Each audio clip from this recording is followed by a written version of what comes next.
কেকেআরের কাছে আজ সুবর্ণ সুযোগ। এই পয়েন্টে শেষ করতে পারলেই বড় স্বপ্ন সফল। ইতিমধ্যেই প্লে অফের খেলা প্রায় নিশ্চিত করে ফেলেছে কলকাতা নাইট রাইডার্স। এর মধ্যে আরও একটি সুবর্ণ সুযোগ এসেছে কেকেআরের কাছে। আজ যদি এই পয়েন্টে শেষ করতে পারে নাইট শিবির, তাহলেই সোনায় সোহাগা। প্লে অফে ওঠার দৌড়ে এখন মজবুত স্থানে রয়েছে 6টি দল, যাদের মধ্যে কলকাতা রয়েছে সবার শীর্ষে। তবে বাকি দলগুলোর ক্ষেত্রেও প্লে অফে পৌঁছতে হলে কঠিনভাবে লড়তে হবে। কেউ কাউকে এতটুকু জায়গা ছেড়ে দেবে না। হাড্ডাহাড্ডি লড়াই হবে 6টি দলের মধ্যে। সবচেয়ে বেশি পয়েন্ট নিয়ে এখন পয়েন্ট তালিকায় 1 নম্বরে রয়েছে কলকাতা নাইট রাইডার্স। তারা মোট 11টি ম্যাচ খেলেছে, যার মধ্যে জিতেছে 8টি ম্যাচেই, হেরেছে মাত্র 3টি ম্যাচ। এরই সুবাদে 16 পয়েন্ট নিয়ে শীর্ষস্থানে রয়েছে কেকেআর। তবে কেকেআর যদি আরও একটি ম্যাচ জেতে, সেক্ষেত্রে তাদের জন্য রয়েছে বড় উপহার। আজই পয়েন্ট তালিকায় 2 নম্বরে শেষ করার সুযোগ রয়েছে।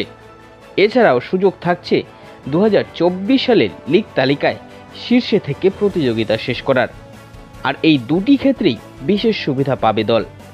প্লে অফে খেলার ক্ষেত্রে একবার হেরে গিয়েও পুনরায় ফাইনালে যাওয়ার জন্য আরও একটি চান্স পাওয়া যায়। অর্থাৎ তালিকায় 1 বা 2 নম্বরে থাকা দল প্রথম ম্যাচে যদি হেরে যায়, সেক্ষেত্রে তাদের কাছে আরও একটি সুযোগ থাকে পরের ম্যাচ খেলে ফাইনালে যাওয়ার, যেটা 3 বা 4 নম্বরে থাকা দলগুলো কোনোভাবেই পায় না।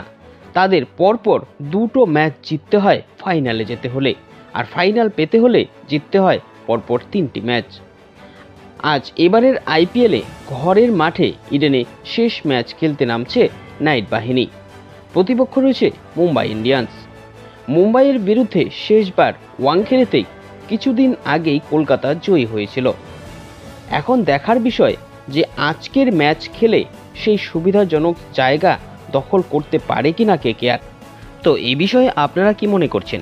কলকাতা কি পারবে আজকের ম্যাচ জিতে সেই স্বপ্ন পূরণ করতে? কমেন্ট করে জানাবেন আপনাদের মতামত।